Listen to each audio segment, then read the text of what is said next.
শ্রমনীতি বাস্তবায়ন করতে হবে।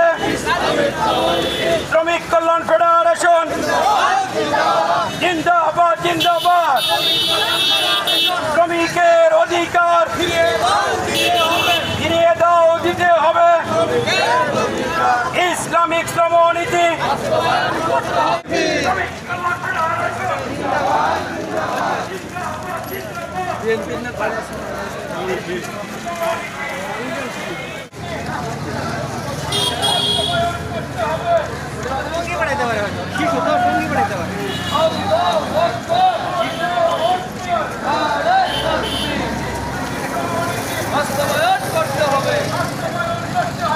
ইসলামী শ্রমনীতি।